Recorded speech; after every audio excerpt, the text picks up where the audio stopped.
ಇನ್ನು ಉಪಮುಖ್ಯಮಂತ್ರಿ D K Shivakumar ಮುಖ್ಯಮಂತ್ರಿ ಆಗ್ತಾರಾ? ಅವರು ಕೂಡ ತಮ್ಮ ಮನದಾಳದ ಮಾತುಗಳನ್ನು ಹಂಚಿಕೊಂಡಿದ್ದಾರೆ. ಪಬ್ಲಿಕ್ ಟಿವಿಯ 13ನೇ ವಾರ್ಷಿಕೋತ್ಸವ ಕಾರ್ಯಕ್ರಮದಲ್ಲಿ ಭಾಗಿಯಾದ ಡಿ ಕೆ ಶಿವಕುಮಾರ್ ಅವರು ಹಲವಾರು ವಿಚಾರಗಳು, H R Ranganath, D K Shivakumar ಅವರ ಜುಗಲ್ಬಂದಿ.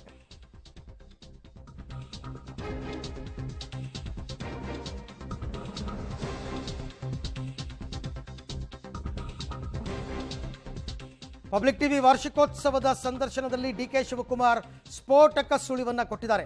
ಮುಖ್ಯಮಂತ್ರಿ ಆಗುವ ವಿಚಾರಕ್ಕೆ ಸಂಬಂಧಪಟ್ಟಂತೆ ನಾನು ಆಶಾಭಾವನೆಯಿಂದ ಇದ್ದೇನೆ, ನಾನು ಕಾಯ್ತೀನಿ, ನನಗೂ ಒಳ್ಳೆಯ ದಿನಗಳು ಬರುತ್ತವೆ.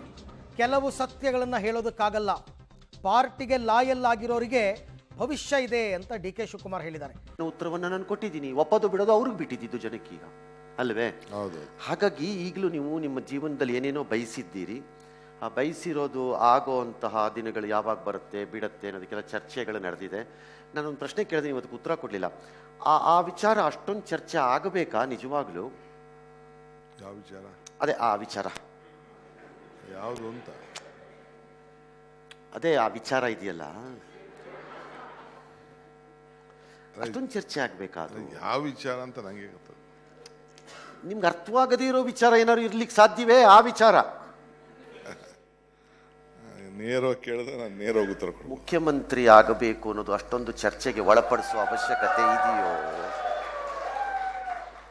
ಅದೆಲ್ಲ ನಮ್ಮ ಪಕ್ಷದಲ್ಲಿ ಅಲ್ಲ, ಚರ್ಚೆಗೆ ಅವಶ್ಯಕತೆ ಇದೆಯಾ? ಚರ್ಚೆಗೆ ಪಕ್ಷದ ತೀರ್ಮಾನ ಬೇರೆ, ಅವ್ರು ಮಾಡ್ಲಿ. ಚರ್ಚೆಗೆ ಅವಶ್ಯಕತೆನೇ ಇಲ್ಲ. ಮತ್ತೆ ಯಾಕೆ ಮಾಡ್ತಾ ಇದ್ದೀರಿ ಎಲ್ಲರೂ ಹಾದಿ ಬೀದಿನಲ್ಲಿ ಕುತ್ಕೊಂಡು? ನಾನು ಮಾಡ್ತಾ ಇಲ್ಲ. I don't want. ನೀವು ಮಧ್ಯ ಕ್ಯಾಣ ಮಾಡಿ ಉತ್ತರ ಕೊಡ್ತೀರಿ. ಉತ್ತರ ಕೊಡ ನಿಮ್ಮ ಮೀಡಿಯಾವ್ರು ಸುಮ್ಮನೆ ಇದ್ರೆಲ್ಲ ಸುರೈತದೆ. ಒಳ್ಳೆ ನಿಮ್ಮ ಮೀಡಿಯಾವರೇ ಎಲ್ಲ ಬೆಂಕಿ ಇಕ್ತಾ ಇರೋರು ಅವರೇ, ನೀರು ಹಾಕ್ತಾ ಇರೋರು ಅವರು. ಪ್ರೋಗ್ರಾಮ್ ತೋರಿಸಿದ್ರೆ 10 ಸರಿ ತೋರಿಸ್ತೀರಿ. ಪ್ರಶ್ನೆನ ನಿಮ್ಮ ಅನುಕೂಲಕ್ಕೆ ತಕ್ಕಂತ ಪಾಪ ಅವ್ರು ಯಾರೋ ಮೀಡಿಯಾನವ್ರು ಕೇಳಿದ್ರೆ ನೀವು ಮೀಡಿಯಾನವ್ರು ಮಾಡಿ ಕೇಳಿದ್ರೆ ನಾವ್ ಏನ್ ಹೇಳ್ತೀವಿ ಫುಲ್ ತೋರ್ಸಲ್ಲ, ಕಟ್ ಮಾಡ್ಬಿಟ್ಟು ಎಲ್ಲಿಗೆ ನಿಂಗೆ ಬೇಡ ಅದನ್ನ ಮಾತ್ರ ಕಟ್ ಮಾಡಿ ತೋರಿಸ್. ಆಯ್ತು, ನಾನು ಹಿಂಗೆ ಅಂದು ತೋರ್ಸಲ್ಲ. ಹಿಂಗೆ ಇಟ್ಟ ತಕ್ಷಣ ಹೊಡೆದ್ಬಿಟ್ರು ನಾಯ್ಡುಗೆ ಅಂತ ತೋರಿಸಲ್ಲ. ನಾನು ಬೆನ್ ತಟ್ಟೆ ಅಂತ ಹೇಳಲ್ಲ, ನಾಯ್ಡುಗೆ ಇಟ್ಕೊಂಡು ಹೊಡೆದ್ಬಿಟ್ರು ಅಂತ ಅಂದ್ಬಿಟ್ಟು ಹೇಳ್ತೀನಿ ಅಂತ ಮೀಡಿಯಾನವ್ರ.